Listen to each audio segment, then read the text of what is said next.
Welcome प्यारे बच्चों। तो आज हम इस वीडियो में ये जानेंगे कि बोर्ड एग्जाम में या किसी भी प्रकार के एग्जाम में आप कॉपी को कैसे लिख सकते हैं, कितने साफ साफ तरीके से आपको काम करना है। तो चलिए शुरू करते हैं। अब जैसे सबसे पहले आपने ये खंड अ लिखना है। अगर वहां पर प्रश्न पत्र में क्वेश्चन पेपर में खंड अ लिखा है तो पहले आप ऐसे खंड अ लिखेंगे।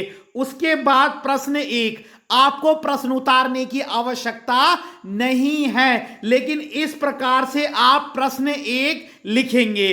तो इसमें जो पहला प्रश्न था वो एक अपठित गद्यांश था, है ना। हिंदी के पेपर में जो पहला क्वेश्चन होता है वो अपठित गद्यांश होता है, जो आपकी किताब से नहीं आता और आपको सारे प्रश्न जो है वहीं से उस गद्यांश को, उस पैराग्राफ को पढ़कर करने होते हैं। ठीक है, आपने उस पैराग्राफ को ठीक से पढ़ना है और फिर उसमें से या तो लिखने वाले क्वेश्चन होंगे या ऑब्जेक्टिव क्वेश्चन होंगे। तो इसमें 5 ऑब्जेक्टिव क्वेश्चन थे जो पैराग्राफ को पढ़कर करने थे। ठीक है, तो इस बच्चे ने देखो किस प्रकार से लिखा है, उत्तर वन, यानी कि जो इसका जो पहले क्वेश्चन का जो पहला क्वेश्चन था। ठीक है, देखिए उसने लिखा है प्रश्न नंबर 1 उत्तर 1, उसका ग वाला आंसर था। फिर उत्तर 2 उसका ग, उत्तर 3 उसका क वाला आंसर। आपने इस प्रकार से ऐसे आंसर लिखने। देखिए प्रश्न नंबर 1 भी डाला गया है, उत्तर 1, उत्तर 2, उत्तर 3, उत्तर 4, उत्तर 5, और इसमें से इसका ग, फिर क्या है ग, फिर देखिए क, फिर क, फिर घ, और ऐसे करके आप लिख सकते हैं। बहुत ही इजी है और नीट एंड क्लीन, और एक एक लाइन लीव कर दीजिएगा। उसके बाद देखिए दूसरा प्रश्न, ये था अपठित काव्यांश।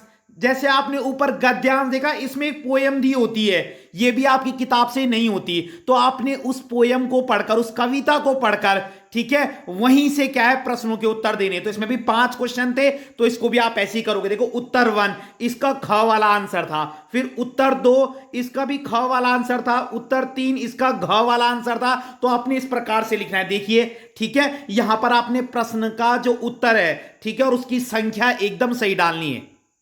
उसके बाद देखिए जो तीसरा प्रश्न है, ठीक है, ये उपसर्ग थे। ठीक है, तो इसमें देखिए ये भी ऑब्जेक्टिव था। ठीक है, इस बार आप लोगों के पास हिंदी का पेपर आपको पता ही है, अगर 80 मार्क्स का पेपर है तो 40 मार्क्स के एमसीक्यू आएंगे और 40 मार्क्स का लिखने वाला होगा। तो ये भी एमसीक्यू वाले चल रहे हैं। ठीक है, खंड अ में सारे एमसीक्यू हैं। तो देखिए थर्ड वाले का उत्तर क, ठीक है, फिर देखिए उत्तर ख, उत्तर ग, ऐसे करके, और एक एक लाइन लीव करके। उसके बाद जो ये चौथा प्रश्न है, इसमें प्रत्यय बताने थे। तो देखिए आपने इसको भी ऐसे ही करना है। ठीक है, प्रश्न नंबर 4 लिख दिया, उसके बाद उत्तर क, उत्तर ख और नंबर डाल दिए। उसके बाद प्रश्न 5 देखिए, ये वाक्य थे। देखिए ये भी ऑब्जेक्टिव है, खंड अ जो है पूरा एमसीक्यू है।